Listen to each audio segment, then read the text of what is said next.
យុវជនខ្មែរដែលត្រូវយោធាថៃឃាត់ខ្លួនខណៈចូលទៅកាន់ទីលំនៅរបស់ខ្លួននៅតំបន់បឹងត្រកួនត្រូវបានភាគីថៃព្រមដោះលែងនិងបញ្ជូនត្រឡប់មកកាន់ប្រទេសកម្ពុជាវិញដោយសុវត្ថិភាពក្រោយមានការអន្តរាគមន៍និងស្នើសុំជាផ្លូវការពីអាជ្ញាធរមូលដ្ឋានតាមរយៈក្រុមការងារទំនាក់ទំនងព្រំដែនកម្ពុជាថៃប្រចាំតំបន់បឹងត្រកួននៅរសៀលថ្ងៃទី14ខែមករាឆ្នាំ2026ជនរងគ្រោះមានឈ្មោះផលប៉ោងភេទប្រុសអាយុ29ឆ្នាំ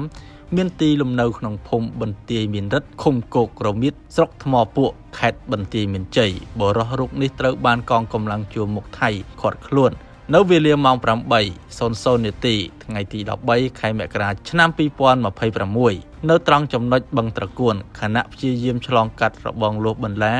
ដើម្បីយកទ្រព្យសម្បត្តិផ្ទាល់ខ្លួននៅក្នុងផ្ទះដែលភាគីថៃបានពាត់របងដាក់បន្លាលួសនិងដាក់ទូកុងតឺន័រគ្រប់គ្រងក្រោយមានការសម្របសម្រួលភាគីថៃបានបញ្ជូនពលរដ្ឋខ្មែររូបនោះត្រឡប់មកវិញតាមរយៈច្រកបណ្ដោះអាសន្នប្រាសាទក្បែងស្ថិតនៅក្នុងឃុំបន្ទាយឆ្មាស្រុកពួកខេត្តបន្ទាយមានជ័យបច្ចុប្បន្នពលរដ្ឋរូបនេះត្រូវបានអាជ្ញាធរកម្ពុជាទទួលយកមកដោយសុវត្ថិភាពដើម្បីសាកសួរតាមនីតិវិធីនិងអនុញ្ញាតឲ្យត្រឡប់ទៅជួបជុំគ្រួសារវិញ